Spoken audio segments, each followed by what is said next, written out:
Mr. Chairman, Denton Knapp, Executive Director for the Commissioner's Office. And we're trying to schedule a board training that did take occur usually in October is when it occurred, and we were using the University of Wyoming Extension Office to help with that. So we've gone back through and requested help through Cheyenne, and we've also got an instructor that also taught at Gillette College here recently from Jackson on nonprofit boards, but a lot of it applies to boards. So we really want to make this board instruction legal as well as about leadership. And at that time, go over our newly written code of conduct once that's done, and overarching board policy to give the boards out there a platform really to start their framework for your bylaws and any new personnel. And the expectation is that any new board personnel will go through that, and whether they've been serving for a while or not, they can come and get the education. And we plan on setting that up probably during the day and evening, so it's easy to attend for board members. But probably looking at November now for possible execution of that. Any questions? No questions. Thank you. Thank you. We also have the American Library Association, which we talked about last time. I know that a few board members said that they were ready to vote on it, and so I wanted to have discussion whether we wanted to go ahead and vote on it, or if we wanted to have more discussion in the October meeting. Does anybody want to comment on that or make a motion?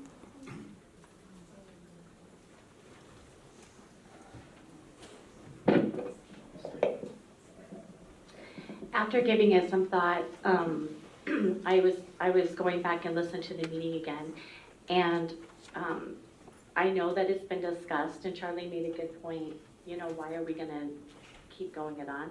But I also know there might be the public that still has comments. So how do you feel? Do you want to table this for October and hear more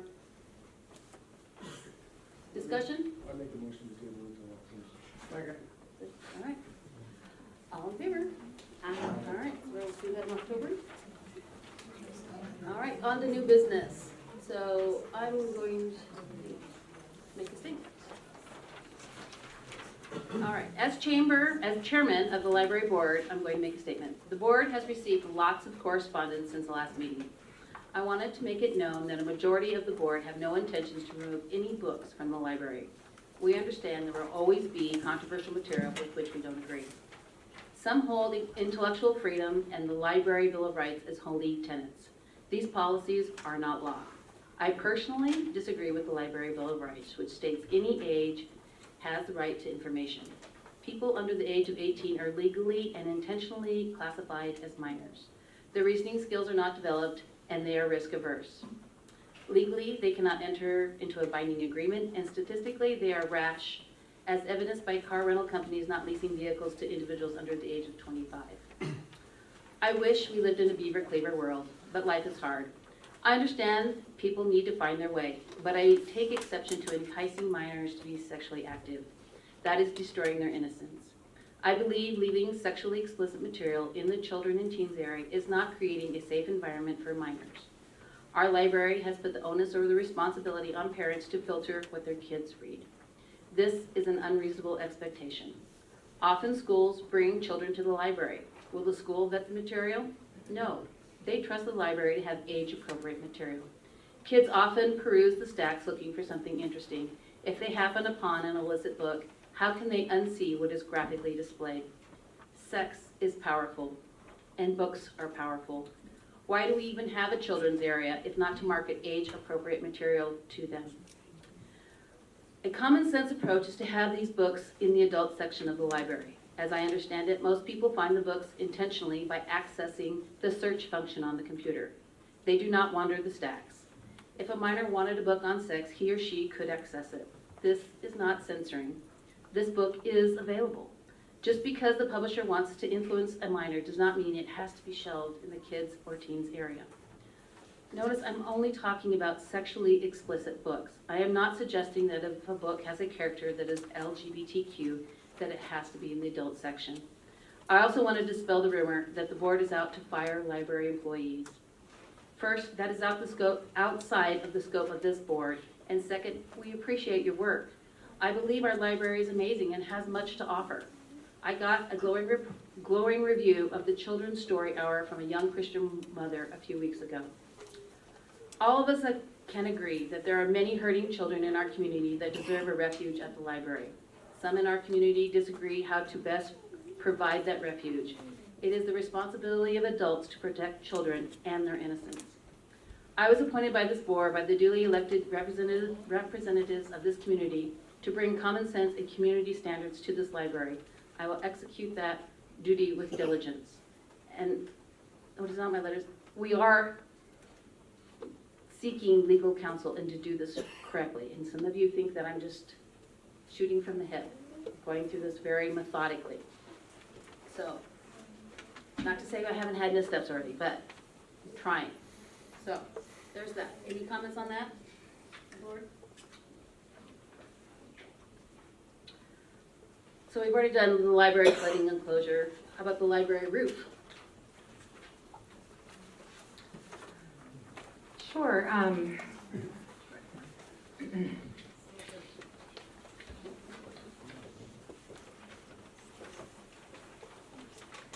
I have a report here from Clark with Public Works, who's unable to attend. So the upper mezzanine part of the roof is complete. The water main work has not impacted the project. They've been able to go ahead with it. The roofing crew continues to work and has moved to the front due to the water line in the back, and since I wrote this report, they're now back at the back part of the library again. The roofing material, however, for this job has still not been produced or shipped. So Lowe is using material that they had in their own inventory, and they have enough material to do about half the roof, which will take them through about the second or third week of October. The material for this job will be manufactured in November and arrive in December. By then it will be too cold, and so they will complete the second half of the roof in April or May.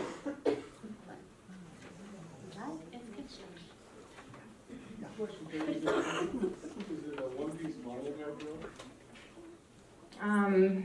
Well, there's a lot of different, Or sheet? yeah, there's different materials included. Okay, our library mission statement. Review. So, we have been talking, and our chair sent us this out.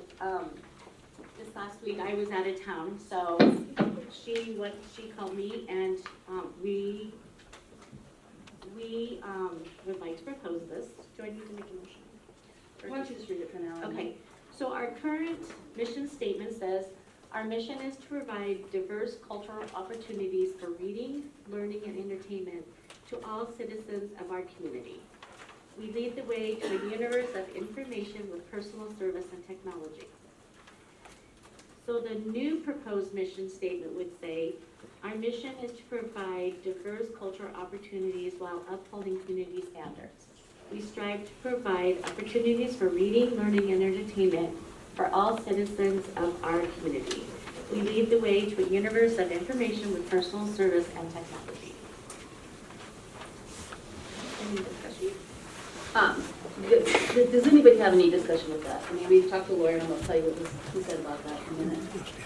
Well, I have questions. Okay? When was this put together? Last week. When last week? I don't know, I've been working on it. Well, when was it shared with other board members? I received that today when I came to this meeting. I've been working on it. Go ahead. Did everybody else receive it today for the first time at this board meeting? I got it the day before yesterday, I believe, and we approached, and actually it's Terry, we approached, so this is what we were planning on doing. And No, well, not word for word. I've never. We can't hear you. Use your mic, please.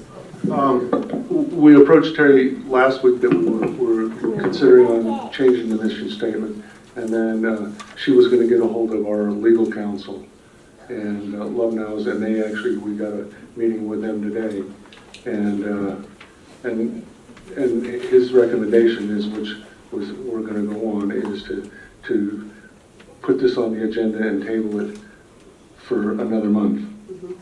And so that's where this is going, Charlie, sorry. Well, I would like to be included in the loop of any projects like this that we're doing, so that I have a chance to look at it as well as anybody else. I'm a quick study, but And I'll clear that up. I'll clear that up just a tiny bit, Charlie. We are kind of course, new, and then we were informed by legal counsel that we can actually call everybody and have a executive session with legal counsel, so we can get everybody on the same page at the same time. And that's where we're trying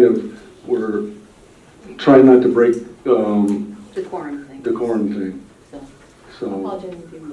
So we approached legal also first, so.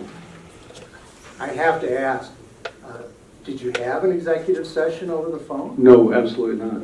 Oh, okay. That's why we were trying to get everybody in together, and we didn't know what the decorum on that was, so, It's been unwieldy. Well, I appreciate it, I appreciate it. Okay, So anyway, we're just adding 4 words while upholding community standards. But our lawyer is reviewing it and he's going to give us counsel on it. So we want to table it for now. Like if there's any discussion, we thought we'd bring some discussion and let the public know where we're going with this. And if they want to chime in on some community standards during the public comment, that they can do that. well, I have one more question. What do you mean by community standards? What are community standards? It Who sets is up for interpretation. We are, okay, but this is the deal. It's harkening back to the Miller test, which says it's up to community standards.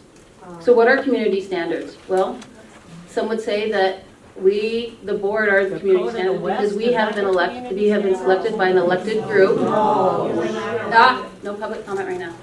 So I'm explaining. A lawyer is looking at it. Because we want to reflect the community standards. We don't want to be another city. We want to be Gillette. And so we're trying to encompass that. So this may not be the right way to go, but the lawyer's looking at it, and we'll let you know. Okay, so put that on unfinished business. Well, I'd make a motion to table it. Okay? All in favor? Aye. Child policy. I did this today. Nobody's seen it. I got this off of another library's website. One of the things I'm concerned about is that Which library? it's one in Texas, Montgomery, I believe. Not Texas. Wait a second. Not It is, Texas. We are not Texas, we are not Texans. We are here in Wyoming. Yeah, and our grandparents didn't sleep with and kids we and have might want sex to like adopt yours this, did. we may not, but listen first. So, one of my concerns is that the library's policies, as they stand now, put a lot of responsibility on parents. And so we need to let parents know what our policies are. So my suggestion is to add a child policy to our policies. It says Campbell County Library welcomes children of all ages. In order to provide a pleasant and secure environment for children who visit the library, staff require cooperation with parents, caregivers, and guardians. The library is for everyone's enjoyment. The following regulations for patron conduct are essential to ensure respect for individuals who use the public facility. Definitions for this document. A child is an individual 12 years of age or younger. A young adult is an individual 13 to 17 years old. A parent, guardian, or caregiver is an adult 18 years of age or older. Children are the responsibility of parents, caregivers, guardians at all times when on the library premises. The library has neither the staff nor the legal authority to supervise children in the library. The county is not responsible for the choice of library materials for your children's use. The responsibility for the choice of the library material rests with parents or legal guardians. Children under the age of 13 must have a parent, caregiver, or guardian in the immediate vicinity of and in visual contact with the child. If a child is found outside the library without a parent, caregiver, or guardian, they will be considered unattended. During library programs only, children aged 9 to 12 may attend while a parent or a guardian remains in the building. Parent and guardian attendance at the library program is optional. Young adults may be inside the library building without a parent, caregiver, or guardian, but may not supervise a child. Children and young adults must be picked up by library closing time.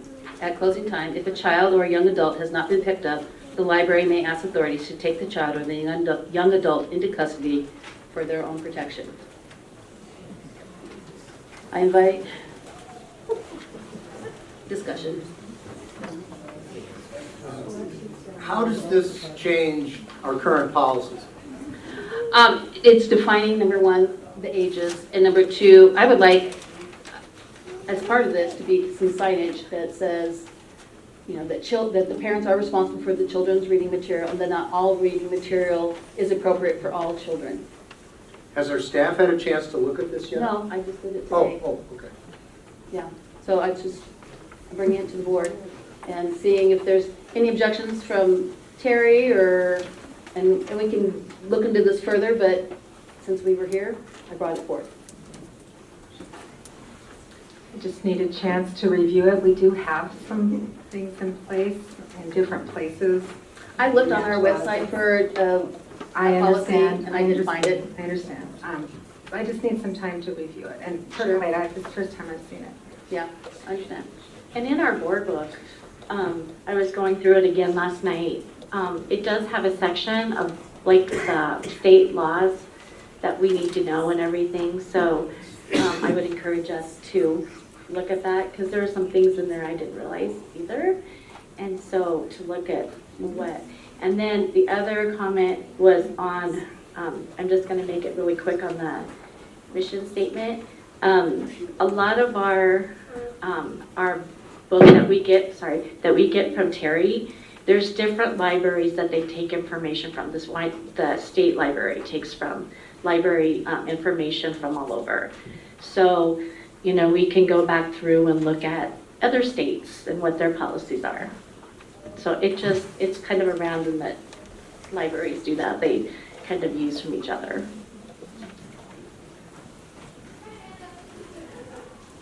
I don't know if, obviously you would have to have time to look it up to find where that child policy would be, but in my own experience at the library, I believe children are, like if we have occupancy issues like we did during COVID, we couldn't have so many children in an area, or in people in an area, and so then they might ask the parents to stand in the hallway so that the occupancy could be not overloaded, per se, in the Wyoming room because we had special programs. Or I know a lot of times, I know two families actually that are single parents that drop their kids off at the library during the day after school, and they just roam freely there. And so I think this would be good to be like, we aren't responsible for what your child views while they are there. Yeah, we do have some of these things in place in different places. We have a child's library card policy. Some of it is in our manager's procedural manual that pretty much is similar to what is suggested here when a child is not picked up at the close of the day, things like that. So this kind of brings this stuff together. I just need to take a look at it, make sure we're not missing anything that we're already doing that might also need to be in there. And give a chance, and we just haven't seen it, we need to take a look at it. Is there a motion to table this? Can I ask one question Oh, real quick? So I just have, this came up in my head today when I was looking, just a little bit ago when I was thinking of this. Do we have a policy on when we take pictures of events? No, Yes. that like, because the reason why I'm asking, last year I worked at a school and we were going through the library pictures and one of my teachers goes, oh my gosh, that child shouldn't be in that picture because there's a no picture policy for that child. So I was just curious about that, if that. Yeah, we have City. signs posted all over the library that if you don't want to be in a picture, let us know, and then we put a sticker on you. When we put a lot of pictures in different places, we may have some blurring, but parents are aware and reminded at our youth programs specifically for children, we do that. Thank you. Thank you for answering that for me. Sure. So do I have a motion? Make a motion to table the motion. Second? All in favor? Aye. All in favor, great. Okay, purchasing of books. So,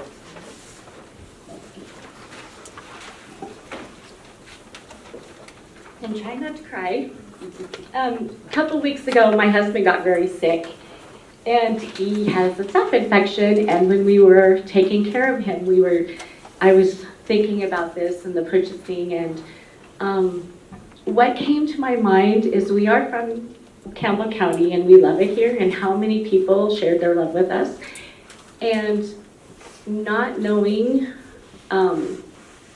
protocols and not knowing what I was doing, thinking I did, which is so me anyway, if you know me at all. I just need to make an apology to you that I spoke out of turn. I care for the library, I care for the staff, and I care for this community.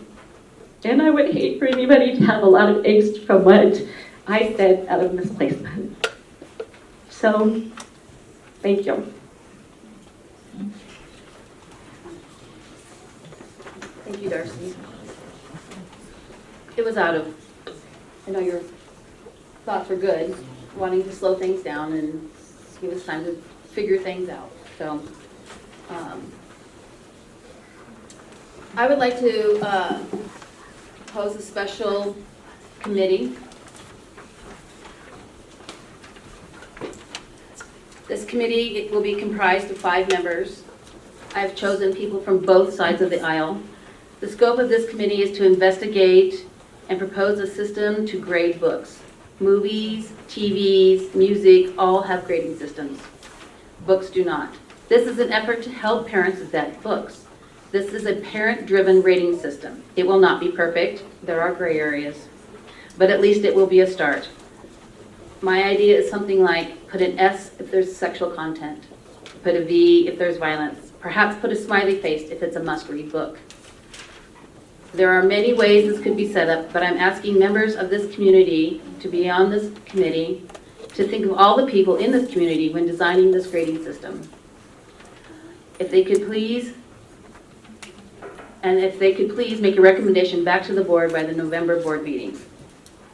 I am proposing Sherry England, Christopher Boalis, Gail Cruz, Gabby Messick, and Candace Young to sit on this board. Wow. We're on both sides. Where do you apply for this? I picked people. That is within Robert's rules. Does it coincide with the Well- state statute? It does. If I could ask a question, I don't think it's within our bylaws if you intend to change some of the rules that we have now.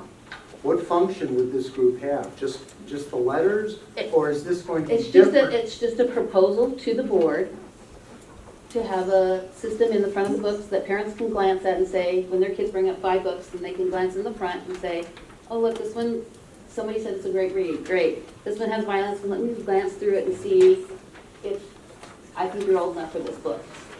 And because there's not a lot of helps for parents in vetting books. I mean, they can't stand at, you're checking out and you go to plugsin.com and read every review is laborious and a little unreasonable. But if this is there, since books don't come with a grading system like a video does, then it's a help. It may not be perfect. I'm asking for a proposal. And if the proposal is something we accept, then it's something we accept. But I'm trying to get community input into this. Chairman, may I just ask a point of reference? Order. Check legally, because I don't. Point of order. This is not public comment time. Thank you. I just, would you check? Point of order. Not public comment time. Would you anticipate that all of the people on your committee would read every book in the library? No, it's a system for parents to write in the book. How would you decide which? Okay, so a parent, let's say that they have a little bookmark that's available at the kids section. And on there's an S for sexual content, and V for violence, and D for drug use in these books. And so when a parent reads a book and they say there's no marks in the front, they go, well, we thought it was a great read, we'll put a smiley face. Oh, there was sexual content, they put an S. And it's parent, you may not be able to books. There may be a Fancy Nancy book that has somebody going to a Halloween party and somebody finds that objectionable. You know, that's that person's opinion, and it's a gray area. Some people will like it and some people won't, but it's a parent-driven thing. It's not, it's our community responding to the books that are in our library, and maybe the librarians could even use that information for ordering new books. See what people like. They can see the comments. So Sage, the purpose of this committee would be to just create the rating system, Just to not create to vet the books themselves. They will be just creating the symbols that the parents decide whether to put in the books, correct? And it would just be in the front cover. Right. Okay. Or maybe they'll come up with a different system. I don't, you know, that was just my idea. Right. So, do I have a motion? I move to form a committee of 5 members of our community that you have established that will create a rating system for books in the children's and teen area. All in favor? Aye. No, So it's 4-1.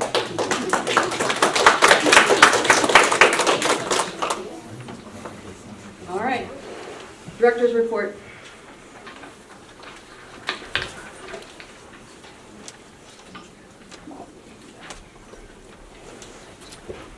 Okay, just running through some staff development. Talked a little earlier about the Wyoming Library Association Conference with several staff attending. Human Resource Conference was in Gillette, and Larissa and Irene attended. I have some staff members pursuing their Master of Library Information Science, so kudos to them. And there's some leadership and management training pending for new managers that we're getting ready to get signed up for. Just talking about some different programs going on. Learn Your Library Fair promotes resources to assist parents and children discover helpful resources for homework and more. The Ride and Read Car Show was held successfully, even though the library is closed, and it had really excellent attendance at our book sale. We had 1,000 people, and we were able to pull it off by putting some porta potties in the parking lot. And we haven't been able to open the rest of the library because of the no water situation. Kudos to Irene here for the Read and Ride Car Show and the other staff that all helped with that.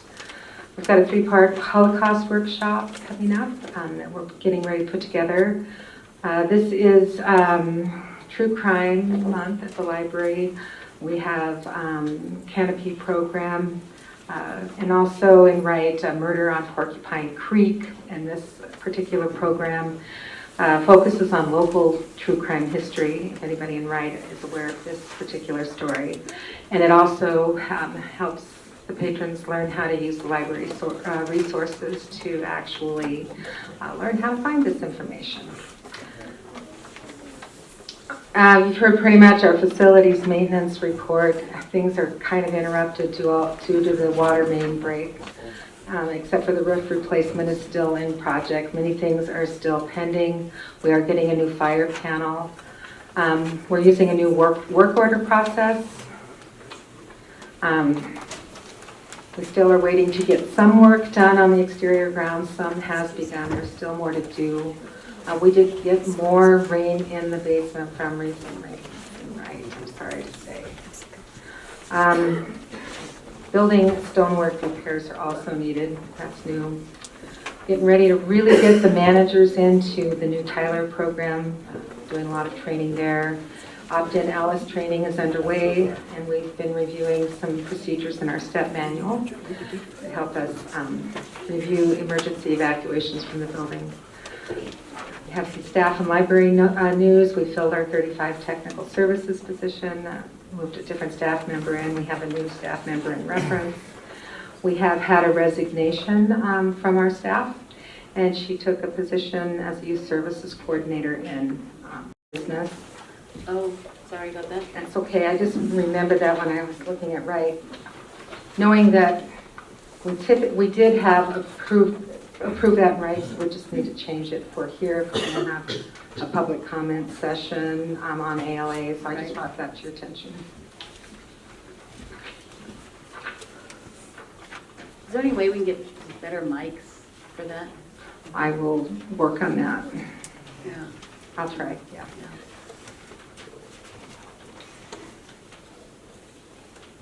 And I'll make sure we don't set the comment table underneath Use the speaker. So, yeah. Or maybe that's all it needs to be. I just worry about that.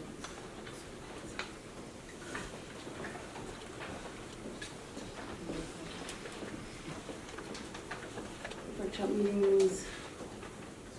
Workshop and meetings. Sure, there's a lot of programs there. We did end up canceling a lot of programs during the closure.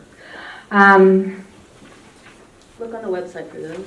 Yes. Future. Facebook website, we've got all those cancellations out there. We are very anxious to open the building. Talking about overdrive circulation and our canopy video circulation, still strong electronic circulation. The Library Foundation met. We had an appraiser decision made that came in and is working on appraising the art in the library for the Library Foundation. As an insurance requirement? We'll see. Okay. Where that decision is yet to be made. There's different roads we could take, but we have to start with the appraisal. Sherry England has been added to the board, and Kim Silva.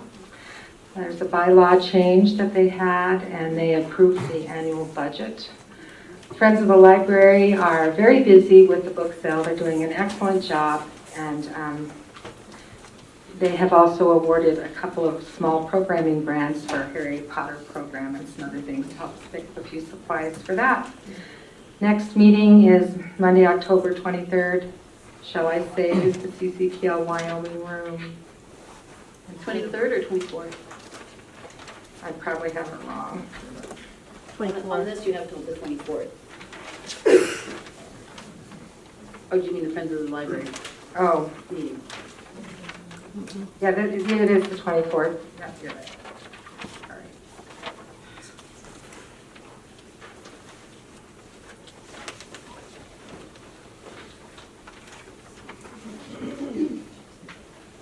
Definitely the 24th.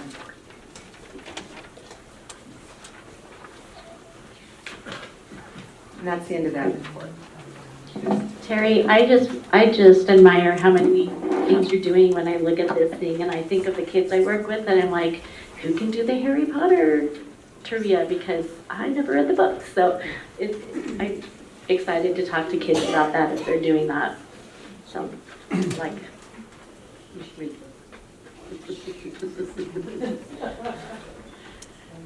All right, it's time for public. Oh, sorry, I had a question about the, on the vouchers. I read this from Charlie. Thank you for this, Charlie. But I just had a question on the vouchers. It says fast case, and it goes, there's two on there, and it says library law. So is that something that like the public, if they want to reference law documents, is that how they access those? It's like a subscription, I assume? Sure. Now, this used to be paid for out of the county commissioner's office, and we moved it into our budget this year. Oh, okay.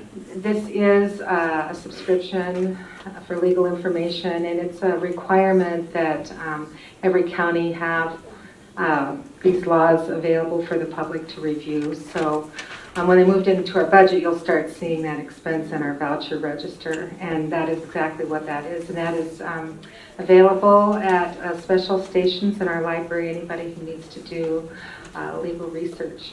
Did you want to add anything, Charlie?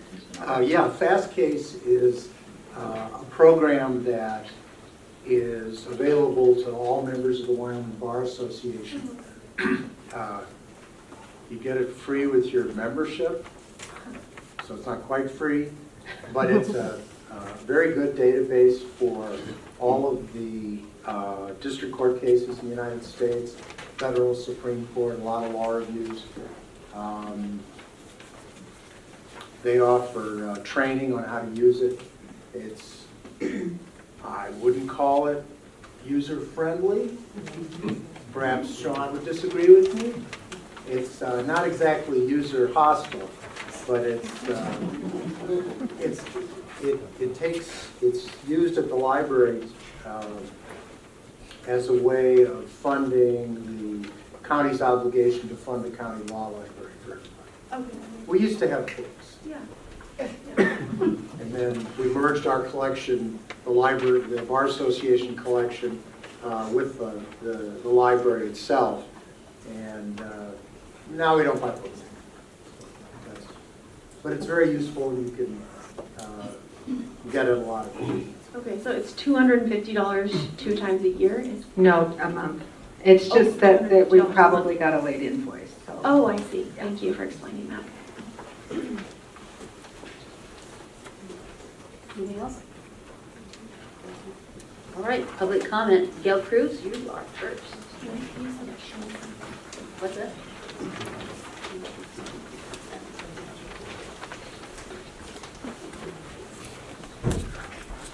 Thank you, and thank you all for your volunteering to serve on a difficult board. I would imagine any county board could be interesting.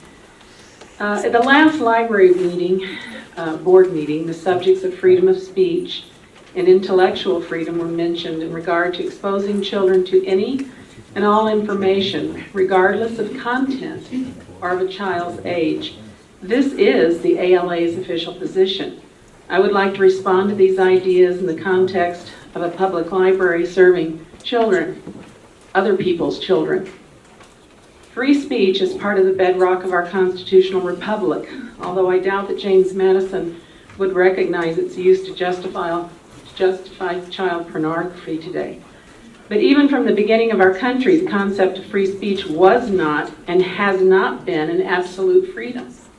Responsibility is always paired with freedom of speech, both legally and morally.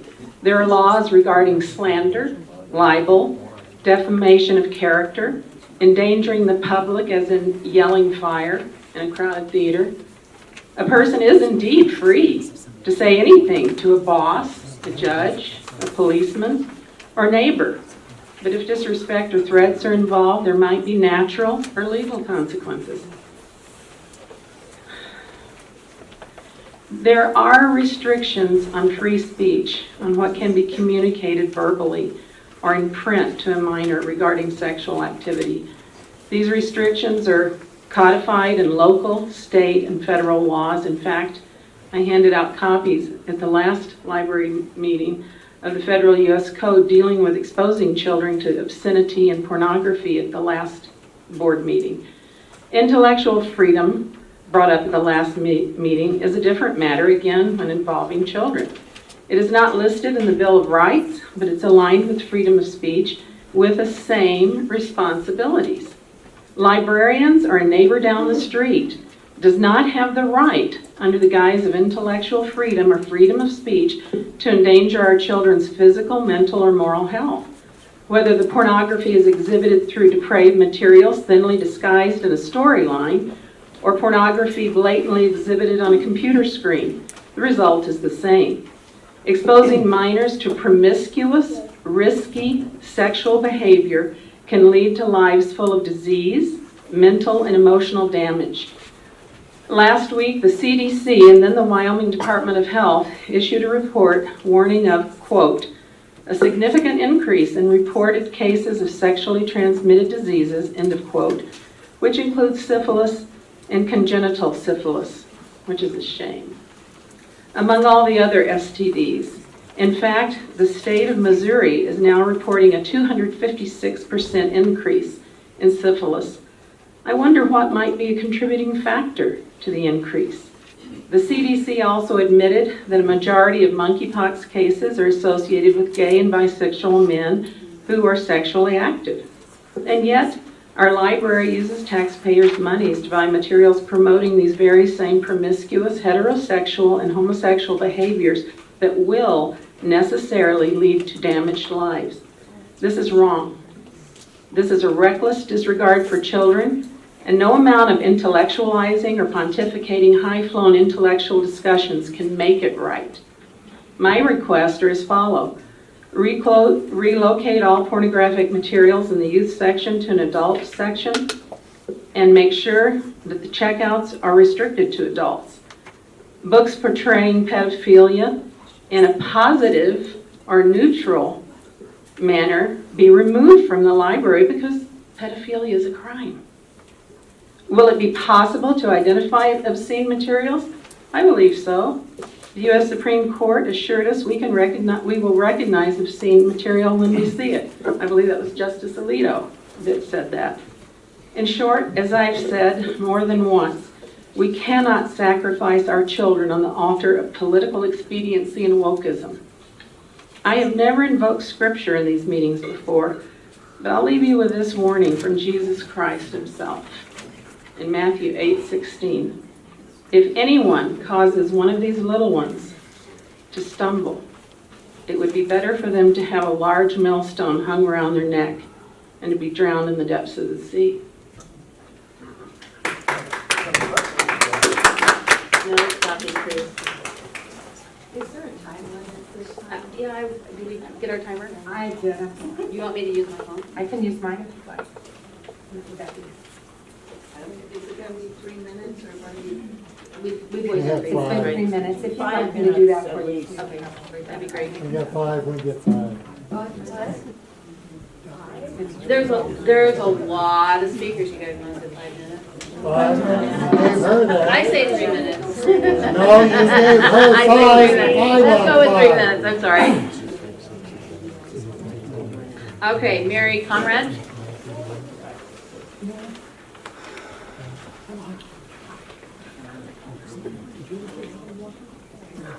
Hi. I don't have anything prepared like the last lady did. I'm concerned when I listen to some of the things that are being said today.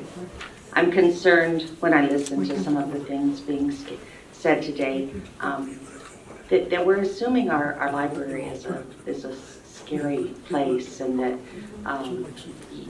there are evil deeds happening there. I don't believe it at all. I'm concerned about changing the mission statement, which has, I think, been in place for quite a long time. There's nothing wrong with freshening up a mission statement, but I'm not sure exactly what the parameters are of our community standards. We may all have slightly different community standards. I am interested in this group that's been formed.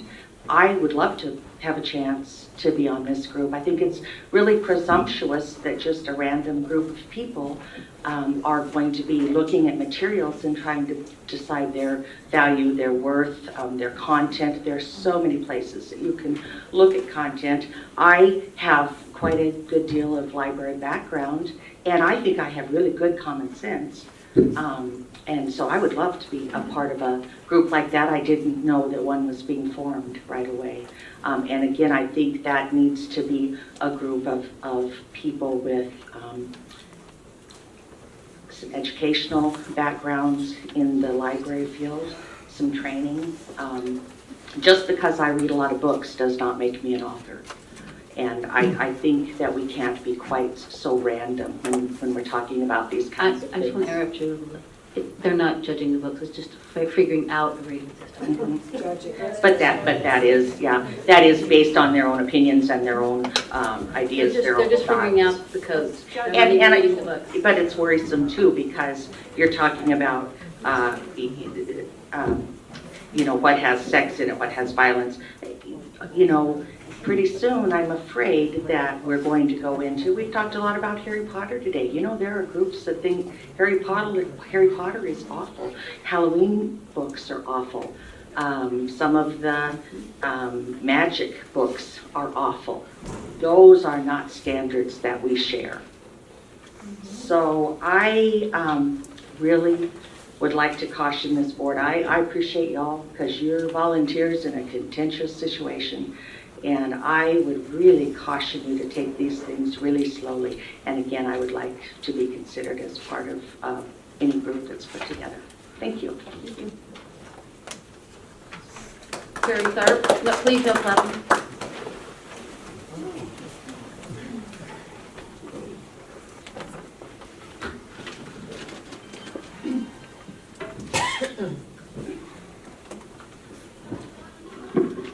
Hello, my name is Terry Tharp. I'm a resident of Gillette.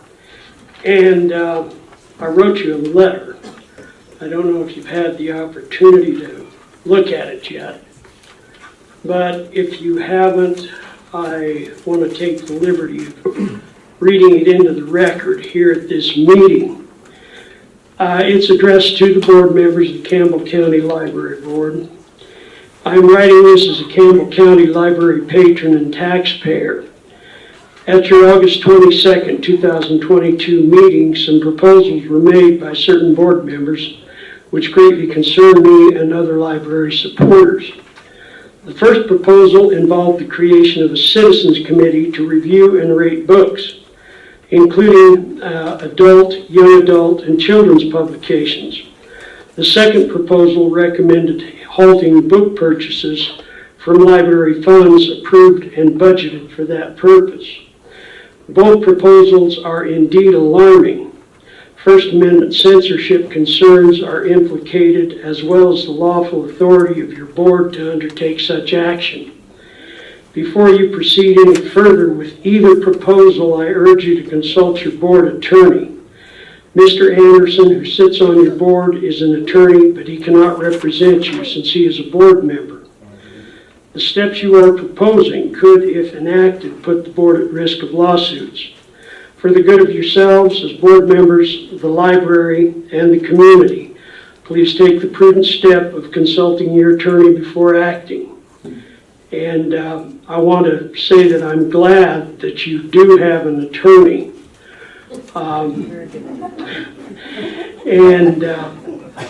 The thing that I guess we've heard today is that the halting of book purchases is no longer an issue.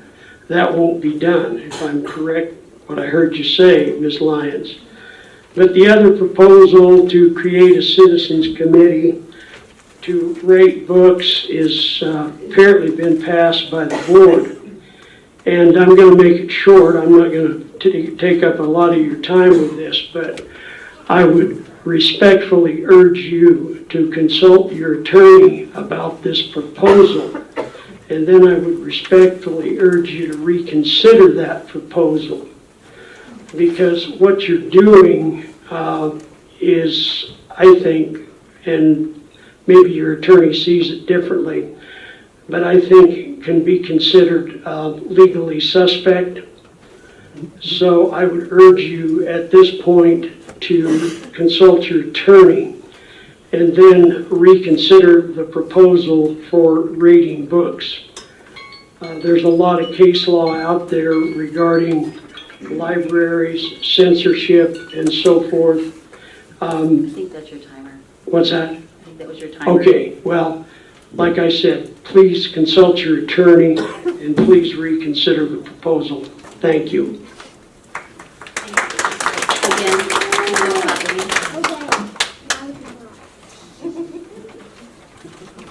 Kathy Halverson.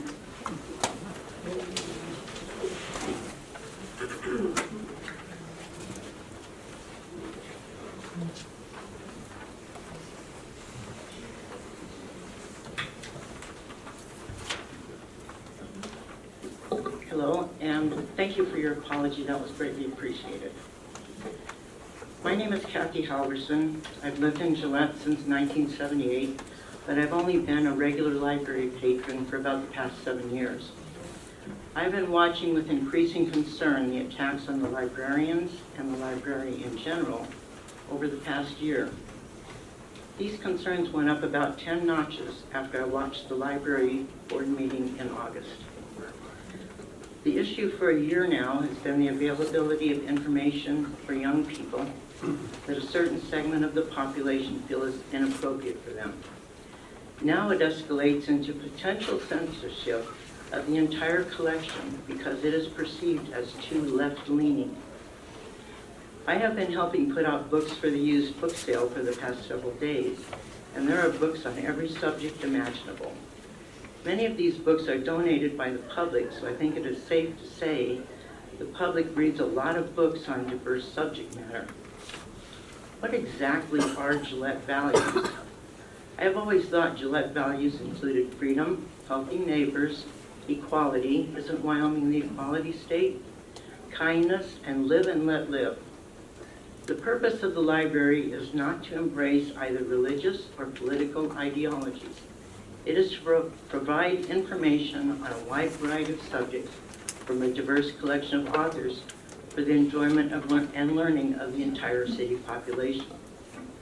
Equity, diversity, and inclusion are bad? Really? How about marginalization, closed-mindedness, and intolerance?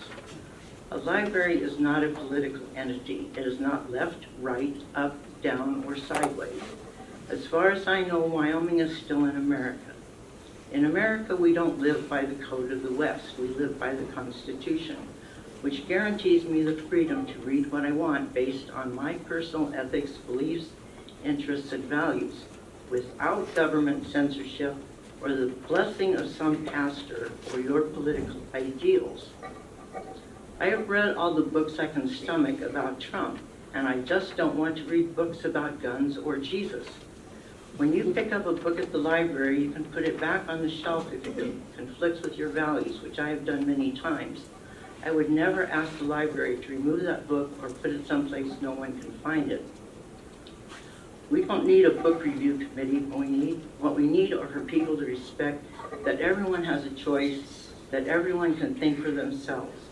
We also need people to respect the work the professional librarians do every day to make our library one of the best in the state, if not the country. When we start down the road of limiting books based on political or moral ideology, that echoes 1930s Germany. And how did that go? That is not America, or at least not yet. And we had better make sure it never becomes America. Gillette is a small part.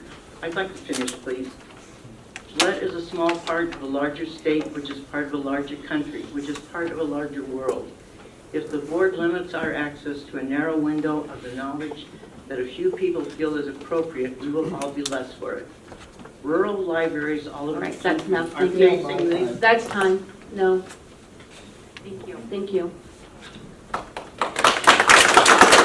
hold your thoughts.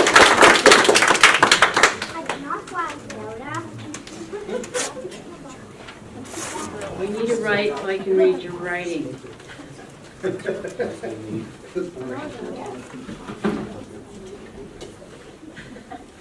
Jayla Hill.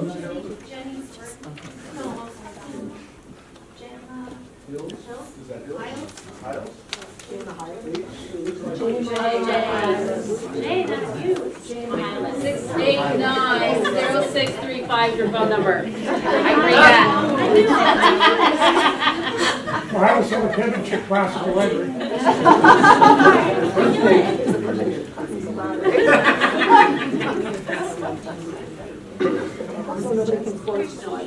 I would like to speak on two things, and then I'll relinquish my time. First one, to echo what Mary had to say with regards to the selection from you, Mrs. Bear. I would request as a community member that you make a list of these individuals, that we have some specific information as to their qualifications and how the selection process occurred, because it was your process without the knowledge of your fellow board members. And I think it's important that we as community members have a complete understanding of who these individuals are and what their perspectives or what their purpose is to be on your select committee. Second of all, it's important that all of you, when you interviewed, it was a public process.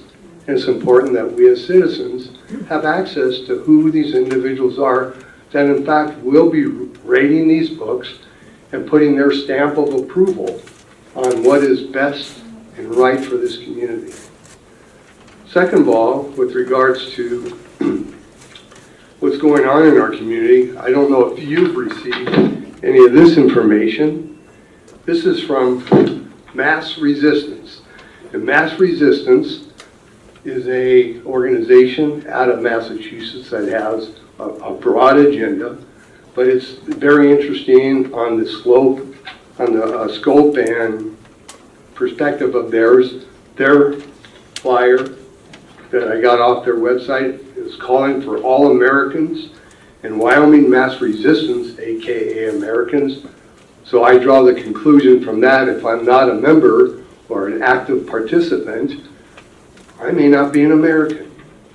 So in regards to Mrs. Baird, your initial comments that you read, which I appreciated, you talked about not banning books. Yet one of their points that they, on this flyer that they distributed to the citizens of Gillette, says we need people showing up with signs of support our kids, no perversion in the library, ABC's not LBGQ, Terry Leslie must go, no porn in the library, and we still need the bad library staff to be removed, and then the bad books need to be removed as well. So you talk about not banning books, but moving books isn't that the first step. The last thing I'd like to say is that we're going to talk about the American Library Association, and Mr. Butler, you referenced one of their ethics, that initial paragraph of their ethics, and I wondered if you read item number 5 after that paragraph, and most importantly, this is what it reads. We treat all co-workers and other colleagues with respect, fairness, and good faith, and advocate conditions of employment that safeguard the rights and welfare of all employees Okay. of our institutions. Good job. Thank you. Jenny?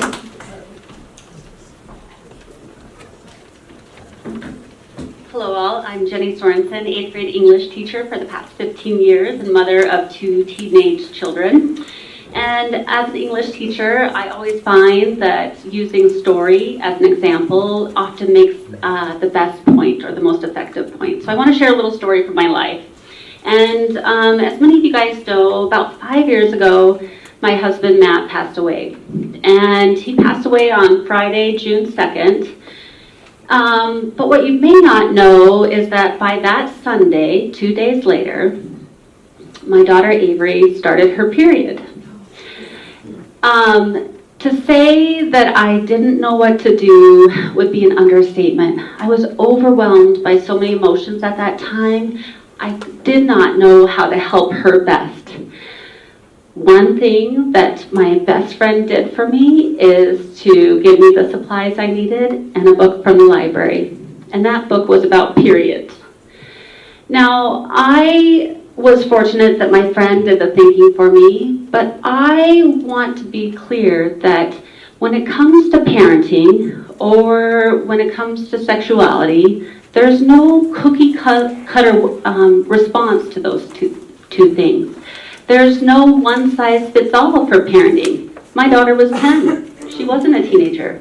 And we needed help dealing with that situation. So I want to make it clear to the board that I do not want the board to impose on my individual rights as a parent. I'm not comfortable with Mass Resistance or Susan Sispy or Kevin Bennett to tell me how to raise my 16-year-old daughter or my 12-year-old son. That's my job as a parent. So please, as you're making decisions about policy that affects the library going forward, that you not only don't infringe on my individual rights as a parent, but that also you don't make yourself vulnerable to litigation. I'm concerned about the amount of things that are being brought up that need attorney review and that could set up litigation down the road. I do not want my taxpayer money wasted on things like that when we have major water main issues at the library to deal with now and other things potentially down the road. Thank you.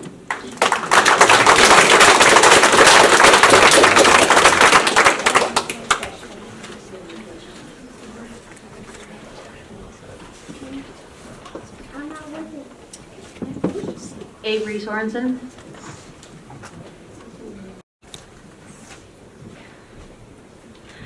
Hello, I was the one that she was just talking about. I am 16 years old now. I go to Thunder Basin High School, and I wanted to talk about the notion that a lot of these master distance people are pushing, that teenagers cannot choose their own books for themselves. I have done a lot of research into Master Resistance. I have looked at their website. I've looked at all their letters to the editor. I've seen many of these conferences before, so I would urge those members to stop just like looking down and actually listen to me for once. So, I don't know, I said for me. So, teenagers, there's something about teenagers where they just don't like doing what they're told. And that's just something that's true of most people. So what I'm going to say is when you are going to put these rating systems on books like sexual content or violence, teenagers are actually going to want to read those more. Teenagers are also just going to have sex. And that's the truth. It's not going to be something that's going to go away. Everyone knows a teenager that got pregnant in high school. That's just something that happens.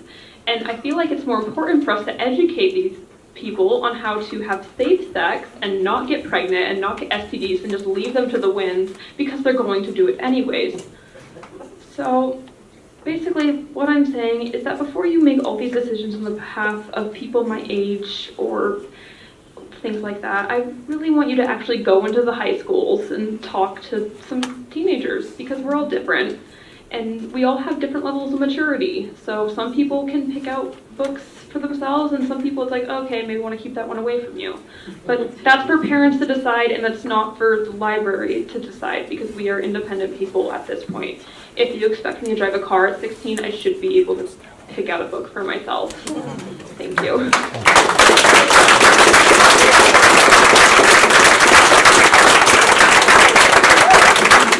Text McBride.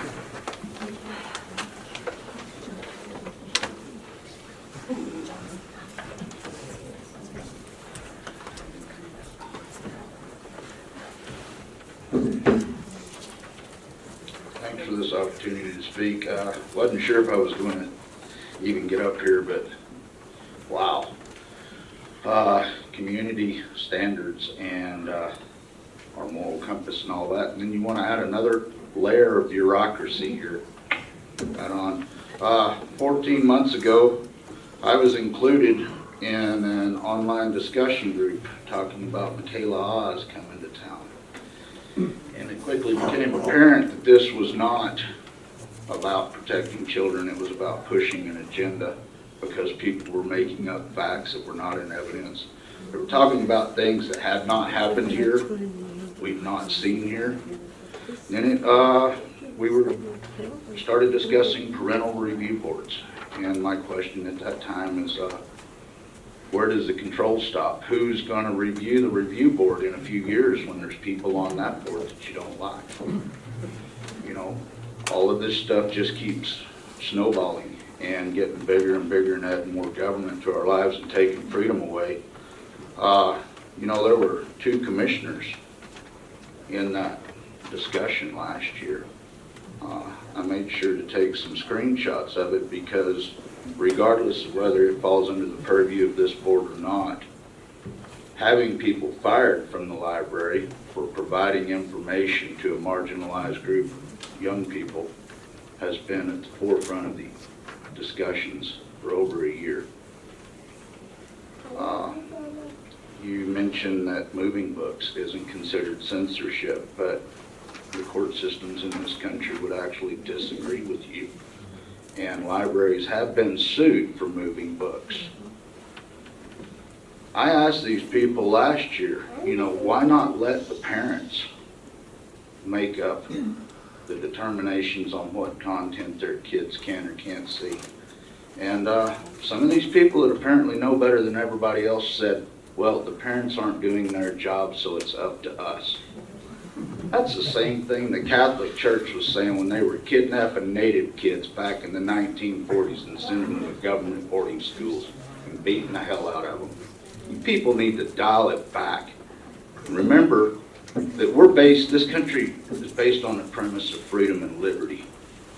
Liberty means somebody you may not agree with has the ability to go and enjoy things that you may not agree with doing, but you don't care because it doesn't affect you, your property, or your rights. Let's dial back the government overreach. Let's allow people their freedom, and let's quit sticking our nose into everyone's business.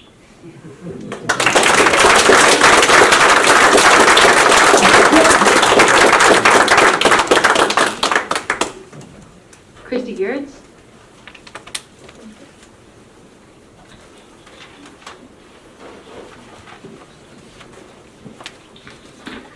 Thank you, Madam Chair. I'm Christy Garretts. I've lived here over 40 years.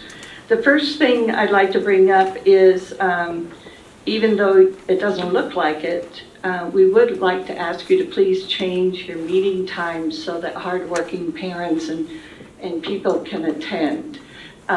Most people work until 5, so a 4 o'clock meeting is really difficult to attend.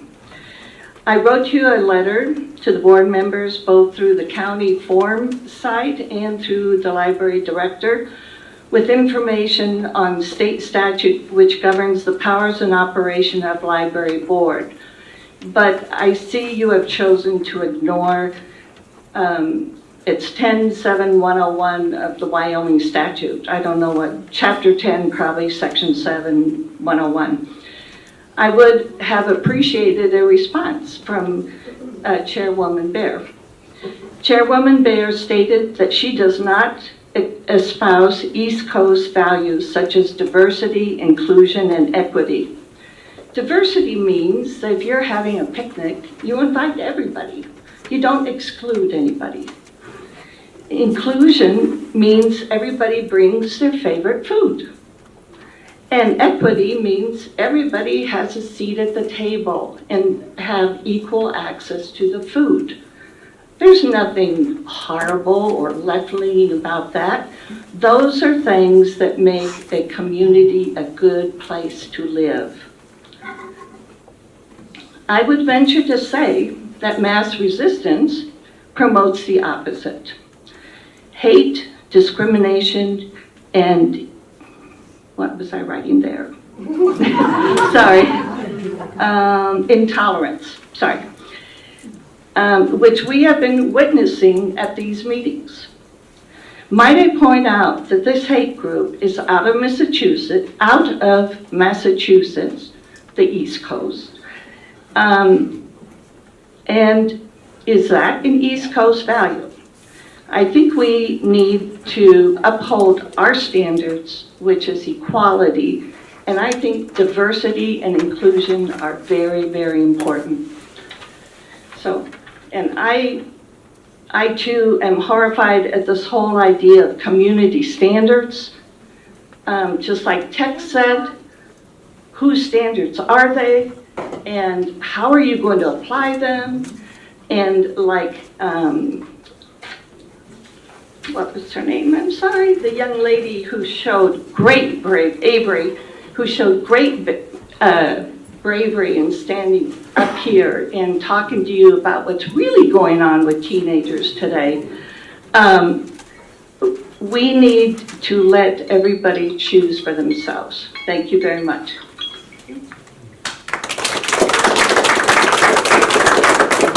Carrie Lowell.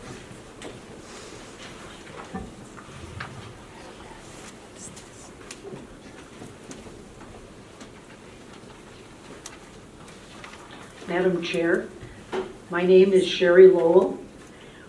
Wyoming Library Laws 2022 on page 1 lists that County Library Board, and this is some words chosen from that page 1, shall be competent and responsible residents who are representative of the entire county. Published intended actions by the current library board could result in a restrictive private library benefiting a few, yet paid for by the many taxpayers. Thank you. Thank you. Janet Tharp.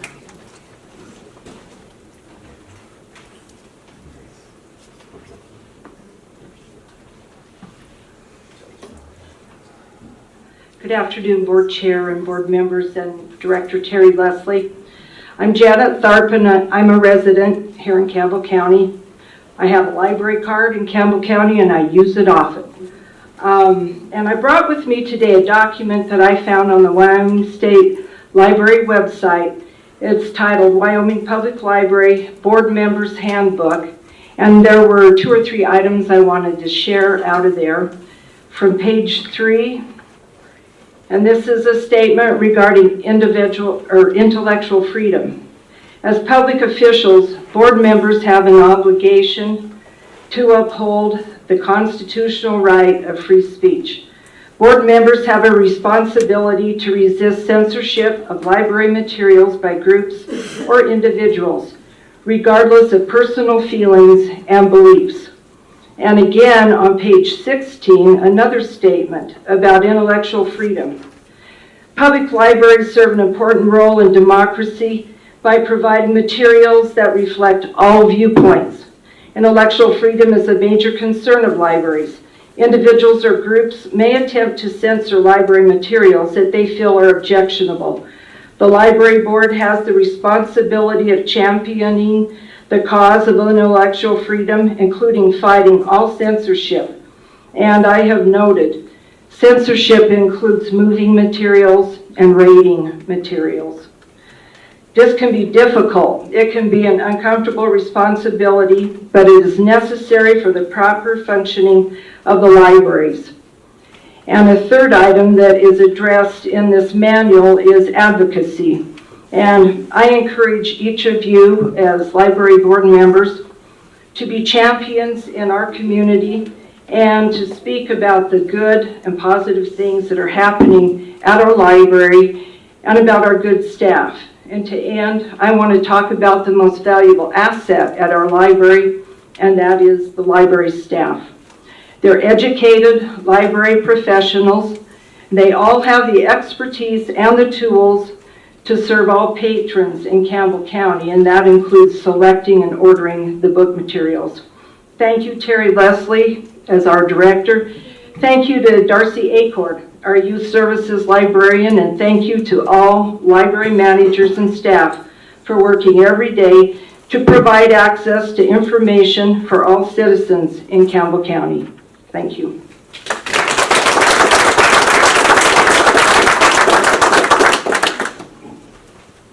Dallas Remy? Remy? Sorry.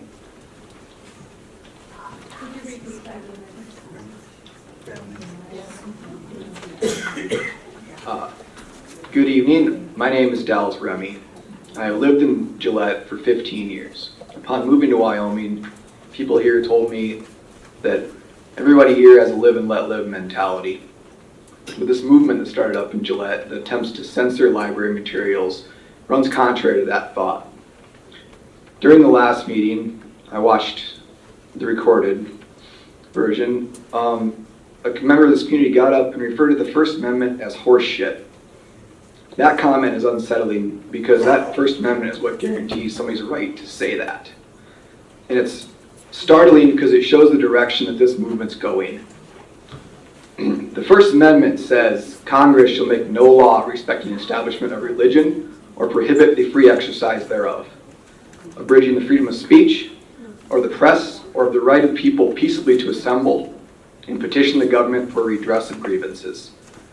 That means you can pray who you want to pray and nobody can stop you. You can read what you want to read and nobody can stop you. You can say what you want to say and nobody can stop you. These rights are the cornerstone of American freedom, and the founders knew that knowledge is power and that the free exchange of ideas is what will make this country thrive. Public libraries were born from this idea. It's important to remember that there is no age at which these rights are granted to you. They apply to children the same as they apply to adults. As a parent, it is my right and responsibility to guide my child's access to information. It is not the right nor the responsibility of a special committee to restrict my child's access to information. As a longtime library patron and parent of a teen volunteer, I strongly oppose this government overreach that aims to place barriers between individuals and the information they choose to consume. as these efforts undermine the ideas set forth by our constitutional right to free speech and are nothing but unpatriotic. Thank you.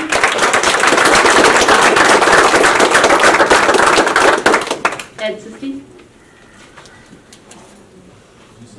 Yep.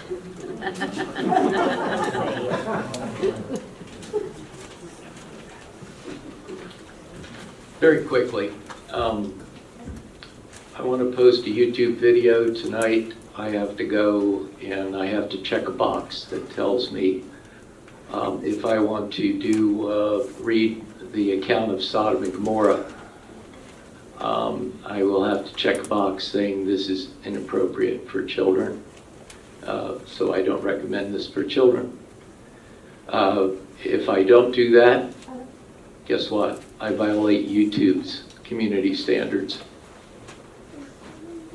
They have community standards that I have to follow because they understand children need to be protected. And I respect that. And that's all I'm going to say. Thank you. Helen Hayden?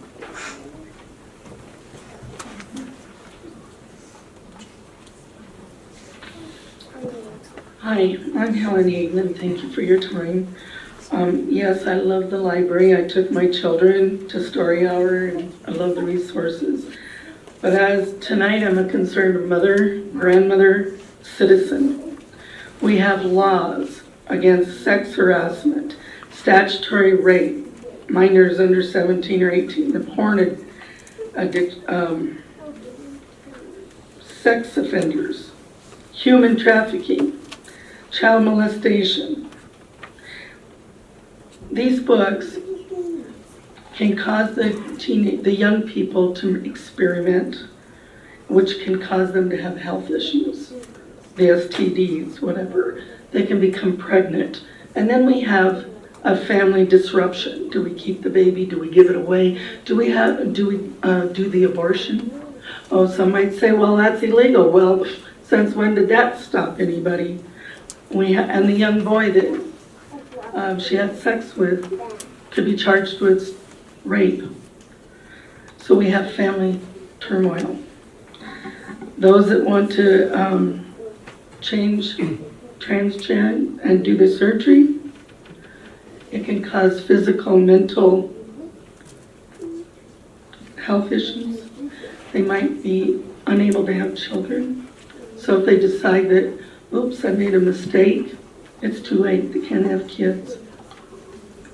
It results in broken homes, more physical and mental health issues, suicides, pedophiles, rape, addictions.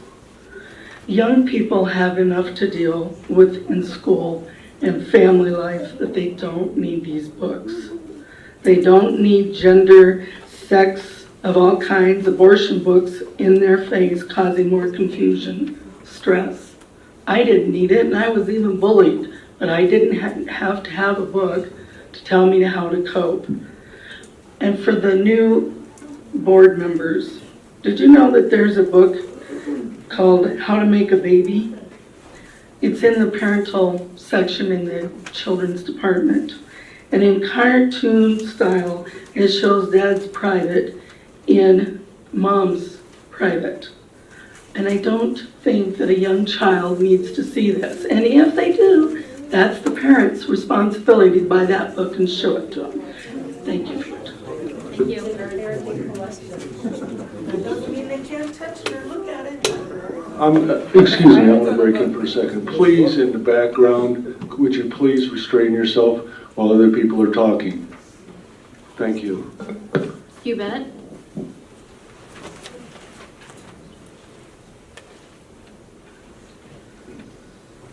My name's Hugh Bennett, and I would like to point out the difference between what the left and the people that are for Black Lives Matter. I guess if you believe LGBTQ and Black Lives Matter, then you believe in inclusion and all the other interesting approaches to dissembling American society and destroying the family. my viewpoint is this discussion is not about censorship, it's about responsible adults taking care of the next generation. Children 8 years old, 6 years old, may not know their right hand from their left, how to tie their shoes. They certainly aren't mature enough to be exposed to sexual ideas. That's not censorship, that's common sense. Nothing in the history of our country makes it appropriate for what's going on in society right now in our country. So thank you for stepping up and volunteering to serve. Thank you for being selected. I would point out that I think the community has made a statement concerning their opinion of how this issue is going in the most recent primary election by 3 of the commissioners who ran for office not being selected. They were also 3 of the most liberal members of our county commission. I see 4 conservative board members, and I see Charlie. Charlie and I are examples of free speech. Thank you for serving, and I look forward to the protection of the minds of our children. Knowledge is more powerful than an atom bomb. We need to keep our next generation safe so there'll be a next generation. Thanks for hearing me out. Rebecca Painter?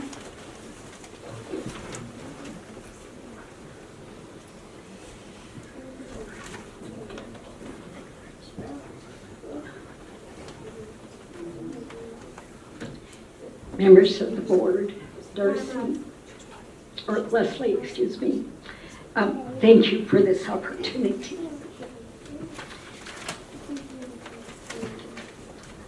A couple observations I would like to make is, the first one would be that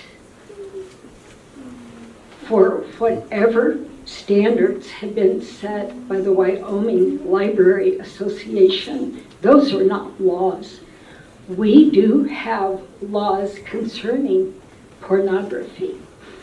And what I see missing, what I hear missing, is any appreciation for the academic studies or the intellectual approach to what different aged students are ready for. Now, I don't care what goes on in people's homes. In my profession, I have seen lots of different things go on, and those things are none of my business. I do think when there is a law in place regarding porn, we should be honoring our laws. And in fact, I would not stop with one by adding 4 words to a missions and value statement. I brought a copy of this with me because I think the whole missions and value statement should be reviewed and possibly reconsidered. And in terms of updating, I mean, society certainly changes, but the intellectual and emotional ability of young children really doesn't change. That's why we have laws in place to protect them. Thank you. Thank you. Ellen Mayo? Oh, I guess I just gave you Susan, I'm sorry. You are. Sure, come on up, we'll do Ellen next, sorry. My apologies.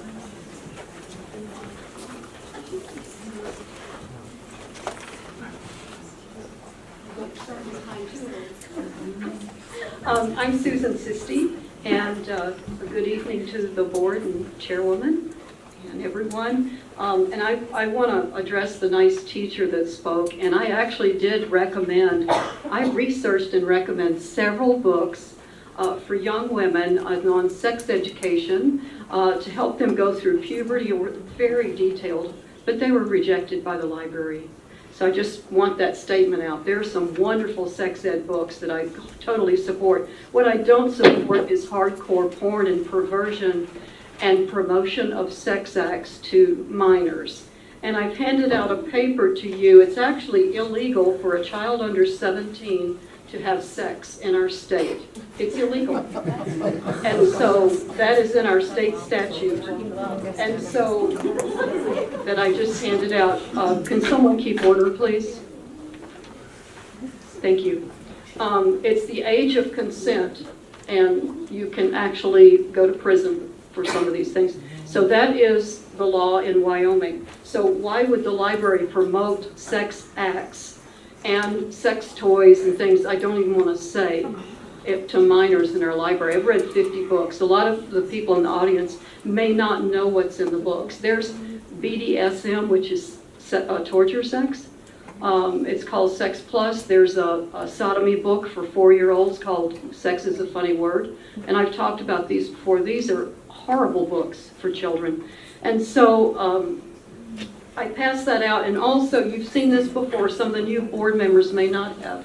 Our librarians are not psychologists. They're not experts in that field. This is our top psychologist who resigned last December. On the third line from the bottom, he said that parents it should be a call to arms, because he's seen what's in the book. And I think once you see what's in the book, you have a different opinion of this.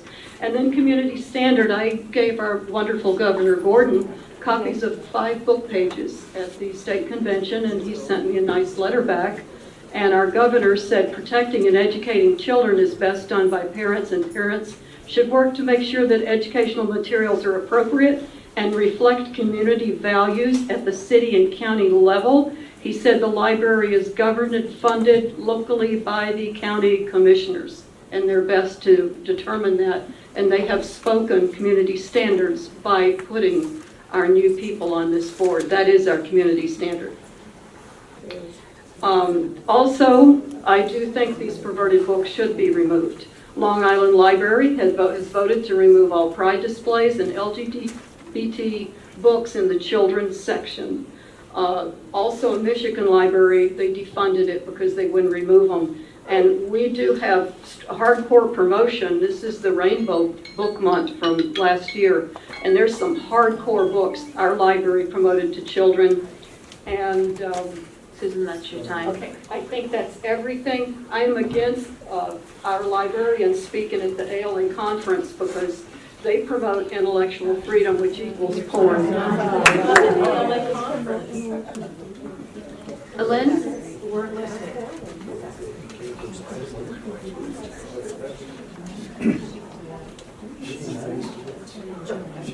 Good evening, and thank you for taking this time. I am a working mother, and I have to tell you that the only way I was able to get to the meeting here on time to be able to sign up for public comment was because I happened to take my daughter to an appointment in another town for a consultation for surgery.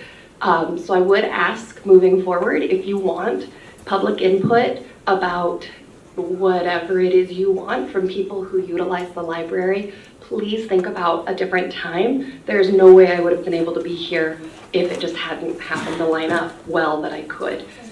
With that being said, I am a Gillette native, born and raised. Came back and am raising my children here because I love this community.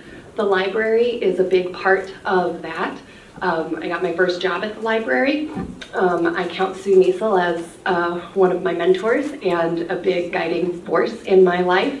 And I utilized the children's services a lot. When I was pregnant with my second child, I utilized the parenting resources to help explain to my daughter what was happening because she is curious and wants to know everything. And I'm pretty sure I did show her the book that I think Miss Sisti did not approve of because she wanted to know how that works. And I'm sorry, if you're outside on a farm or a ranch, you learn that stuff pretty quickly. And so I don't have a problem with my daughter learning that. And that is my decision as a parent to make that decision. By limiting access to books in the public library, you are making knowledge and books a privileged possession. People in our community, not all of them can go and afford a new book. And by limiting their access to new material, you're saying that certain books can only be held in the hands by people who can afford them. And I work with students who are in that situation where if their parents want to be able to educate them on those whatever topic they need and the library doesn't provide it, they may not have the resources to go buy it on their own. And that's one of the benefits of a public library. My children really enjoyed the Harry Potter escape room. We've been talking about that a lot. So thank you for everything that you do with the library. And I support our library. Thanks.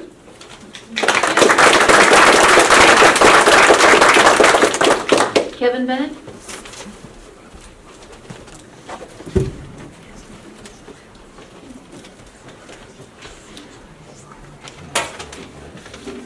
Good afternoon, and thanks for this opportunity. My name's Kevin Bennett, and here's the deal. We're not dealing with something that is only in Gillette, Wyoming. The reason we're dealing with this is because it has been distributed through our country on an agenda basis nationwide to the extent that dozens upon dozens of libraries, school, public, elsewhere, have been dealing with this issue. Mass resistance didn't come to us. I attended this meeting because my mom asked me to, and I was going to sit in the back, and I signed up not to speak because I thought you had to attend. And what I heard last year in July disturbed me, so I came up here and I said, if we don't put a stop to this, they're going to bring drag queen entertainers to our town. And the next week, they already had one booked, and they hadn't told us about it. And Terry Leslie, well, maybe she was forthcoming with that information, but that was not the connotation that I understood at the time. It seems very much to me like we have a left-leaning agenda that uses the taxpayer dollars to isolate part of the community and serve them at the exclusion of the rest, which is why we contacted Mass Resistance. We looked around for help because as a local group in this community in Wyoming, most of us are not sophisticated enough to handle these legal matters. This isn't something we go about in our day-to-day. We work for a living. So we had to seek help elsewhere. And here's the thing, Mass Resistance hasn't controlled our efforts or our work entirely. They've helped us, they've done a great job, and we appreciate their help. But this is an organic expression of our community that came about without any decision except those of us in the community noticing what was going on and trying to do something about it. That's why this came about. My dad, Hugh Bennett, pointed out that there already has been a referendum in this community that shows where our community values are in Wyoming. Our country is at war.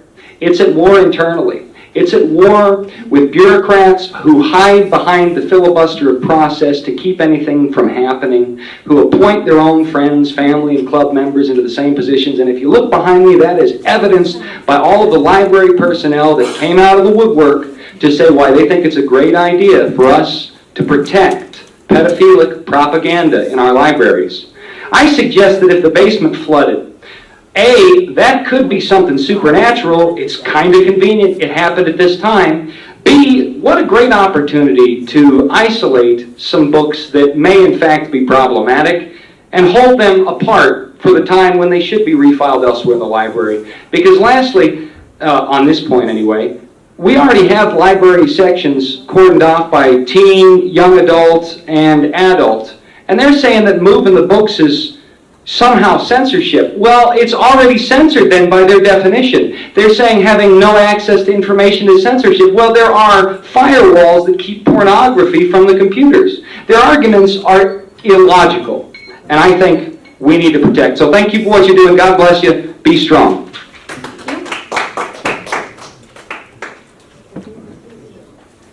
Vicki S.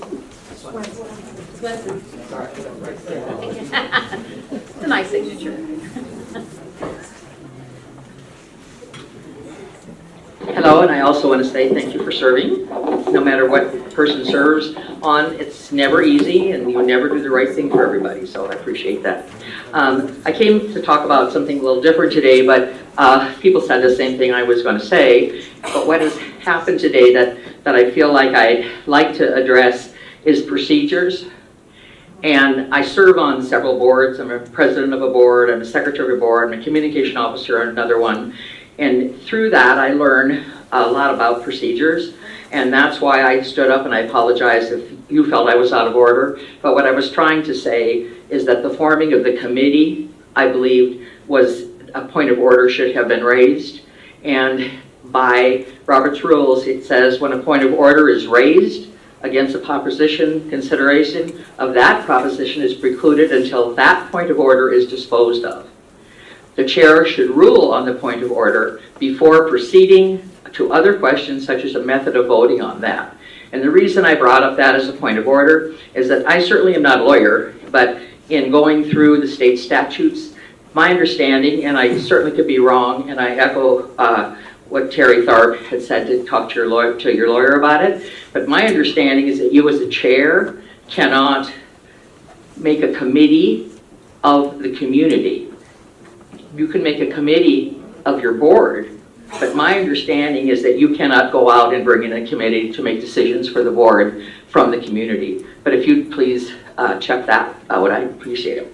Another point of order I saw was that when you read the public statement, and I appreciate the amount of work and time that went into it, it was well written, but my concern again is that, was that by the entire board? The agenda says that it was a public statement from the Library Board of Trustees. And when that happens, then everybody is in agreement, because I'm a president of an organization and I put nothing out without my board. And other boards I'm on the same way. So I felt like that was your personal statement, and it was fine to read it as a personal statement, but procedurally it was not of the board. Also, somebody mentioned, I don't know if you did, Darcy, you're not Rusty, you must be Darcy. Oh. and so that we've been talking. So another understanding of mine in being on boards is that if more than a certain number, like 2 people get together and talk about anything that's a board function, that is out of order. You can't do that. And it sounded to me like maybe you did that, and well, you talked about talking to a lawyer about something, sounded like Charlie was not aware of that. So there was discussion, there was no decisions made, I understand that, but you did have discussion without the entire board being aware. So that again is another procedural thing. And so I just think that's my main thing, is that we need to be really careful. And you are a new board and you are learning. And I do appreciate, Darcy, your apology. That was well said and much appreciated. And just saying, I'd like to change the time maybe so more people who work could come. Thank you.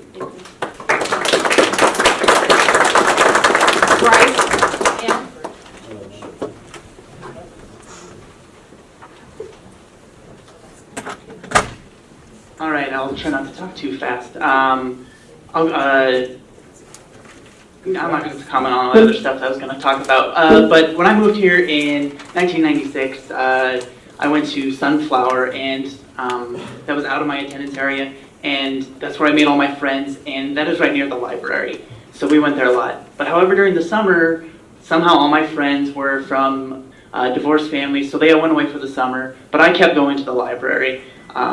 I wish there had been something like the teen room when I was a teenager all those years ago. And because going down there, it's a wonderful place.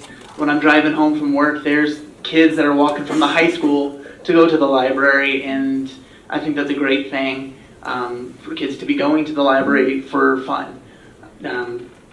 So I know with the flooding, in insurance, getting the environment back down there for the kids, working with insurance and paperwork, it's going to take forever. So if you need any donations of furniture, I just got a big reading chair that's really comfortable. I've fallen asleep many times reading books. If you need some coffee tables, if you need help shelving books, get them back in there. If you need board games, if you need stuff for the kids to do or stuff for the kids to have that great environment again, you can ask myself or you can just ask the community, and I'm sure we'll get it. All right, now I'm going to give my kids some giant cookies.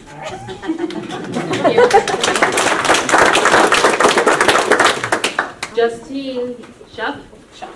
Usually people say shoe.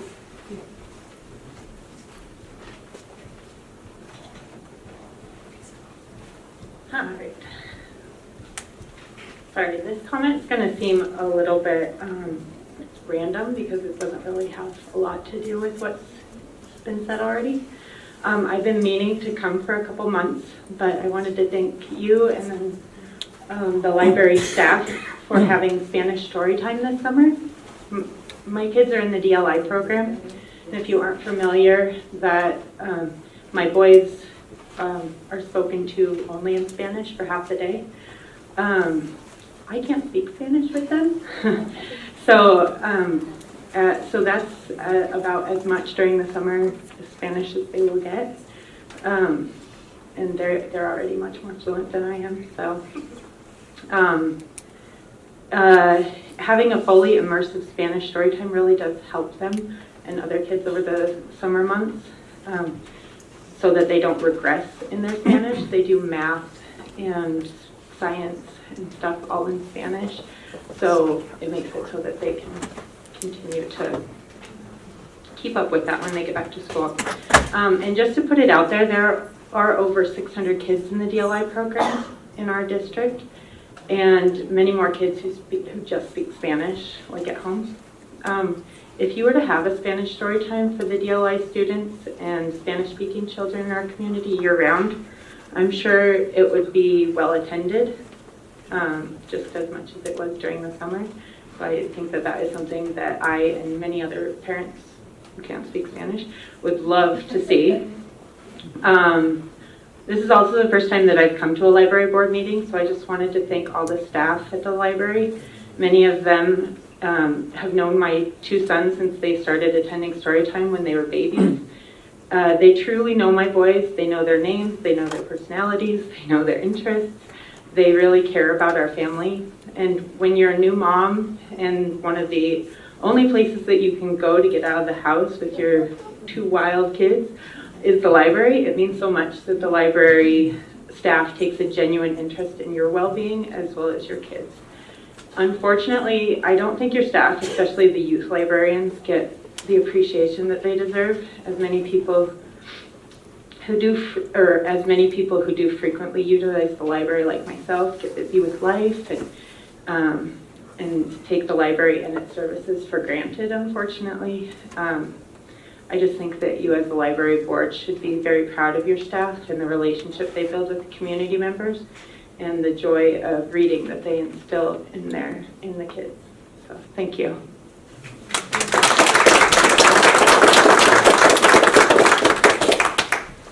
Darcy Accord.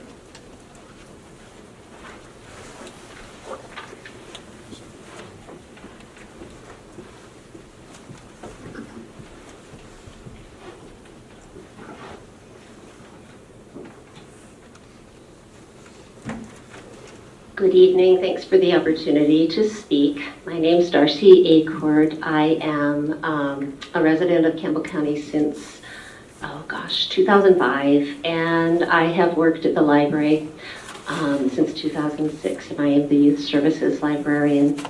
On the personal side, I just want to express that I have raised now to adulthood 6 kids, and my 6 kids are a diverse population. They might kind of look alike, but what one might want to know about or access differed completely from the other, but also the way that I could relate to them differed. And I'm not putting myself out here as a parenting expert. It's hard. It's harder when they get to be adults. Parenting is hard. One of the things that my staff do so well is meet parents where they're at. So I'm very concerned that there seems to be a story, a narrative being told that the public library is not a safe place for parents to bring their children, or even more so, to allow their children to go to. What you're talking about doing with rating books is already done for you. We use what we call in librarianship metadata, which are little tiny pieces of information. So books have subject metadata added to their catalog record, and we can help parents learn how to navigate that. A public library experience is completely customizable to fit your family's values. My values raising my kids were way too conservative for my kids. And I was able to use the library to customize my experience with them. Any parent can do that. It might seem hard, but we as a staff excel at educating people about how to use that resource, or we'll even look for you. So if you don't want sexual content, we can help you avoid that. The other story that's in the community is that at school visits and whatnot, kids just randomly get to view the shelves. That doesn't happen. If kids come to the library on a school visit, say the author visit that's happening next week, they are supervised by their teachers. There is no time for randomly sitting in the stacks and perusing books, nor do the teachers want to handle 20-some kids trying to check out books. It doesn't happen. So when kids are at the library, they are under the responsibility of their parents. I am a huge believer in parental rights. And as we've seen tonight, our families have different views on that. I think you need to respect that. Thank you. Thank you.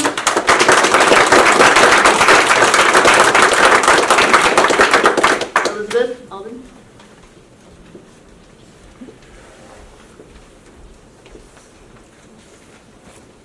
Good evening. Sorry we're running a little late. I got a lot to say. I'm Elizabeth Alvin. I am a lifelong resident of Campbell County. I was born and raised here, both in Gillette and Wright. And I'm also a born-again believer and a very, very staunch conservative, and I vote accordingly. I just have a couple things to say about the oversight that's being suggested for the library. I would like to propose a different committee that can look at books. They're called the Campbell County Librarians, who have education and experience in our county and with our patrons, who know who walks in our doors every day, and we love them for who they are and the information that they want. We know our patrons better than anybody else. We see them, we know their names, we know what they believe, we know what they don't like. I hear a narrative that over all these months that librarians are shoving books into kids' hands and parents' hands, promoting agendas, and that is simply not true. Anybody who uses the public library knows that is not true. We go out of our way to make sure the only information that you want is what you get. And I want to tell a story in regards to a comment that was made last board meeting about articles in an ALA magazine not reflecting homeschool values. There are 5 current members of the Campbell County Librarians who are either homeschooled, myself included. I'm also working at the library, myself included, all 13 years. And there's also people who homeschool their children who work at the library. There was a story from a few years ago. A homeschool mom came in. She had a list of like 5 books that she needed to teach her children. She could not afford it. She walked up to a Campbell County children's librarian and said, "Is there any way for the library to get these books? Because if I can't, I can't homeschool my children." And these books were out of print. They were very difficult to get, and there was 2 or 3 librarians that took it on themselves to make sure that they could have those resources available for that homeschool mom. And just because there's no articles in ALA magazine does not mean that we do not genuinely care about homeschooling families in this community, and that they are an important part of what we do in the children's library. So I would remember that there are staff members that are very careful to provide for every member of this community in the library. And I appreciate all of the time that you guys serve on this library board. I know it is not an easy job, and I appreciate your time. And Darcy, thank you very much for being willing to receive more information and to apologize for a rash decision. That was very, very much appreciated. Thank you. Thank you.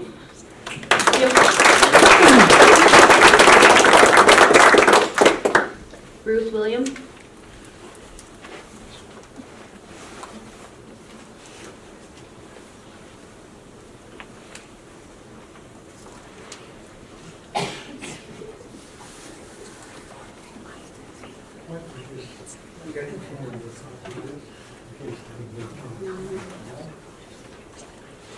But anyway, I put in a PRR for a list of what you guys think you're governed by, and I got a pretty fast response. I got to review it. And the first thing I noticed, though, was it does not mention the U.S. Constitution or the Wyoming Constitution. And quite honestly, your powers start there. Okay? So I would recommend that as a group, you get that included so that you're aware that those are the two documents that matter. At the meeting, last meeting, someone brought up writing the brand, writing for the brand. Well, that's a colloquial saying that applies to a group with specific objectives, like a rancher and his hands and his family, or a baseball team or a football team or something. And quite honest, it's quite repugnant to a freedom-loving people in their government. You have no right in this world, any place, to tell me what my brand is and which one I will follow. Period. I don't care. That's it. Second of all, in that last meeting, you brought up, and you're still talking about moving books to different locations. On the bottom of your page there, okay, there's a picture, and I am familiar with that personally, okay? Those were still around when I was alive, okay? And they were used. And what it was to keep the black people from polluting the white people. And the way I look at it, your idea of splitting these books out and moving them someplace special, I'd like to read this so that the people can hear it. What you're doing is you're deciding which are the proper children and can get their knowledge openly and without scorn from the good parts of the library. While those children that the board thinks are improper children need to get their knowledge from the bad part of the library and suffer the associated scorn so as not to contaminate the board's proper children. That isn't going to fly morally. That isn't going to fly politically. And it ain't going to fly in the courts. That is an extremely bad thing for anybody to do. Thank you.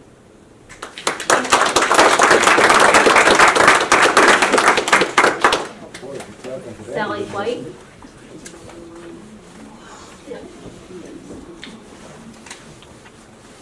Well, that was a long walk, wasn't it? Okay, thank you for being here. And thanking you to allow me to speak and have my voice heard. The last time I saw y'all, I was excited to present some artwork that I had created, in part due to a grant that the library supported. I was pleased to tell my story. My excitement was short-lived. What I witnessed that day in the community portion of the meeting was a vile and hate-filled atmosphere from some members of the community towards anyone not going along with their agenda. I was aghast that in this community, there are some folks that have their heads so stuck down in the coal mine that they cannot see nor hear the voices of people that you would find in any city and believe their opinions are the only opinions that matter. And they feel that our library should follow suit with their agenda. You should be ashamed at this behavior and the fact that it is so contentious that our county needs to pull sheriff deputies out of the field and into the room to keep the peace. That is a huge waste of resources. Gillette, the world is coming here. Soon we will have more folks arriving with different views, opinions, and cultures. It will never be the way it used to be. I wish you love and peace, and I especially wish you the moral compass to embrace all who may be in your path. Thank you.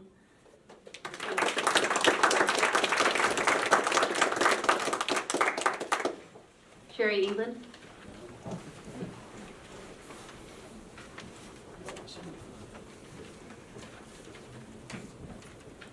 Hi, good evening.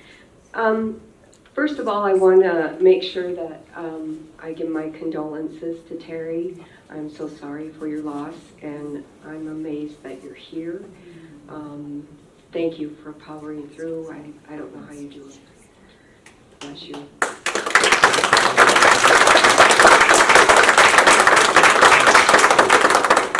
Also, we do have exceptional professional library staff. I think you guys recognize that.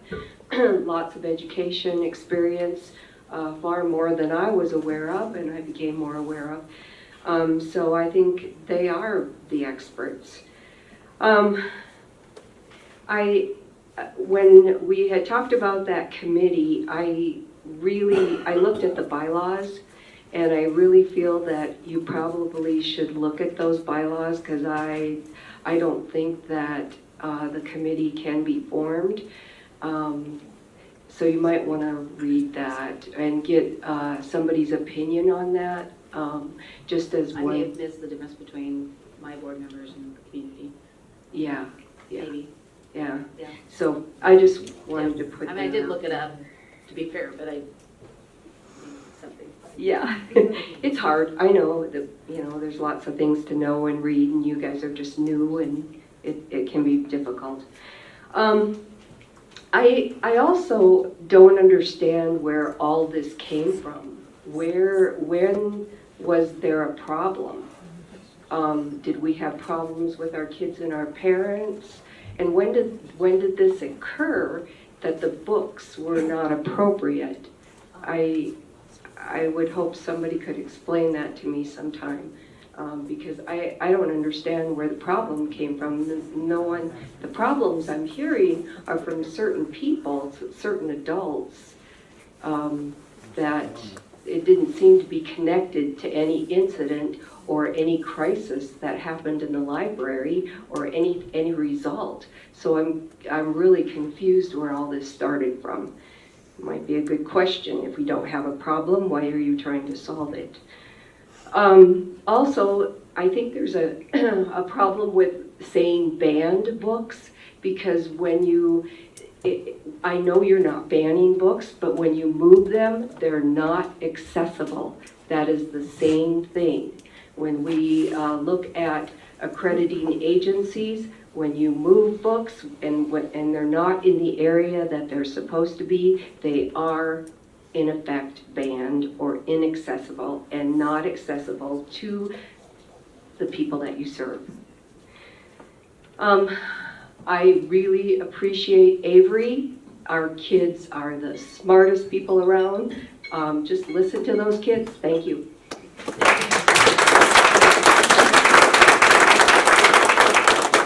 Ben Decker?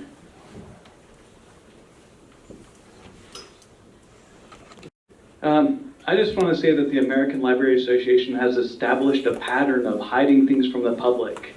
When the public sees what they're doing, they take and become aware of it, they realize how embarrassing it looks and take down that portion of their website. One example of this is a page written by Maryland librarian Tess Goldwasser. She says, "Do you work for a library in a small, rural, conservative community? Are you a frontline staff member there with no managerial or administrative authority? Do you wish you could do more to make the library more inclusive to LGBTQIA++ community, but meet with resistance?" The post about LGBT Book Month read, and it says, "I hope it's not just me."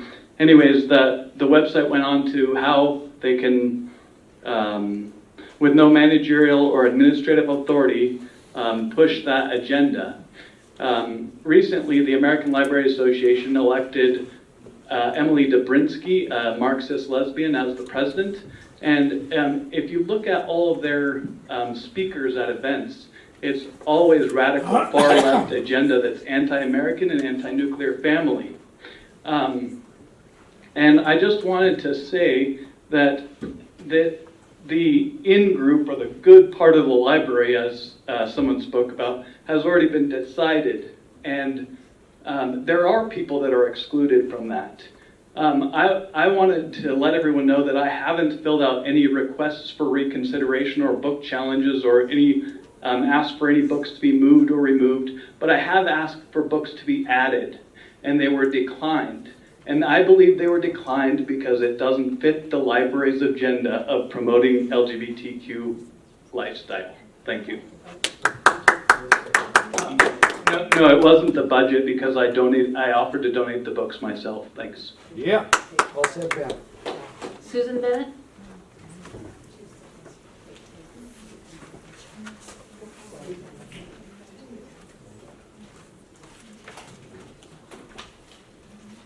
Okay, well, I don't know if anybody can hear me because there's a lot of people in this room that didn't respect your request not to applaud. So I wonder if they can hear, but any case, do we have subscriptions at our public library for Playboy and Hustler that I can access? We don't. Do we have filters on the internet at the library that people can't bring up porno sites? We have filters. I'm sure this panel, this board, knows about SIPA, the Children's Protection Act from pornography. And this argument that's going on about what's appropriate for minors, it's not new. It didn't just come up. It's been come up lately because of the choices of our book collections. According to the SIPA Act, our government has taken an interest in what is appropriate for minors. They hold that the compelling interest in preventing accessibility of obscenity, child pornography, or in the case of minors, material that is harmful to minors. A public library might have a compelling interest in protecting their patrons, their staff, from unwilling exposure to sexually explicit speech that, although not obscene, is patently offensive to some of their patrons. Furthermore, the court found that the volume of pornography was huge and that library patrons were very discriminated against when this kind of material was made available. If you, in the law, I know Terry Tharp and I know you, Charlie Anderson, are you aware of the federal definition of pornography? Or do you know what that is? I have it here. Yep, here's a federal definition. It says the definition of obscene and child pornography, SIPA, which is for the protection of children, defines harmful to minors any pictures, image, graphic material, files, or other visual depictions that, taken as a whole and with respect to minors' interest in nudity, sex, or excretion, depicts, describes, or represents an offensive way what is suitable for that is unsuitable for minors, an actual or simulated sexual act or sexual contact, actual or simulated normal or sexual acts, or a lewd exhibition of the genitals, and taken as a whole lacks serious literary, artistic value to minors. and define, and then it goes on to define what a minor is. You guys all might want to look at that, talking about legal things and constitutional rights. It also says a library does not have to provide material for everyone. There's nothing saying that you have to present all this material, especially what is harmful to minors. Now, the handout I gave you, I know my time is up, and I'm going to respect that as much as they respected clapping, by the way. But I'm going to say that that material I handed to you, there is an award given out for family safe and wholesome libraries.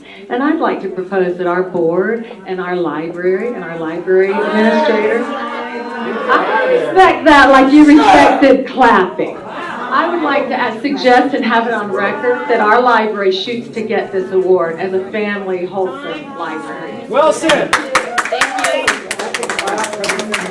you. Sheriff, you arrest her, you're crazy. Did I miss anybody in public comment? I didn't write my name, but guess what? When I was a 5th grader, I looked at the Encyclopedia Britannica, and I looked in the section where I saw body parts, I saw film that went over, and... Thank you. All right, next thing on the agenda is board member comments.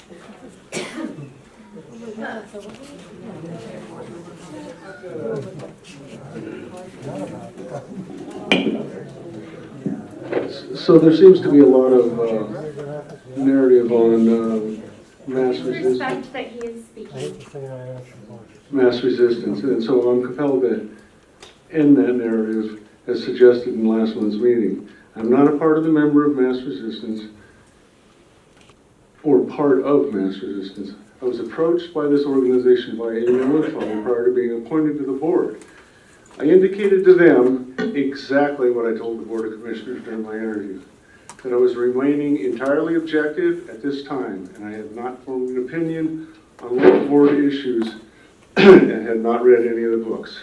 Though I appreciate their concern for the local library, and if appointed by the commissioners, I believe the local board would become informed enough on these local issues that they will address them appropriately for the good of our community. This is the extent of my involvement, and I've had the organization, in talking to some of the board members, I believe this is their interaction parallels mine.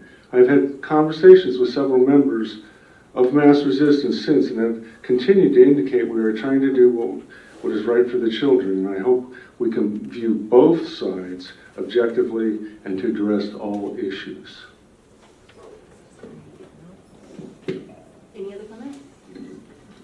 I have a comment. Just based on something someone said was talking about being a champion. That was actually a theme in my 5th grade classroom. I had bracelets for each of my 5th graders. I wish some of them were here right now. Now they're all 19-year-olds, but the bracelet said "Be a champion," and we were talking about bullying. We had an anti-bullying program at Meadowlark Elementary, and so the champion, we would chant it. Dr. Jankert, if he was here, would tell you all that they knew the definition of champion. It is to be an ardent defender of people of purpose. And so right now, as a mom and as a library board member, I believe my purpose is to protect our kids. And so I will be an ardent defender of them, and I will be a champion of them. So thank you for whoever it was, one of those speakers. Thank you for reminding me of the definition of a champion. All right. I think we were ready to adjourn. I'd so moved. Second. All in favor? Aye. Thank you for attending.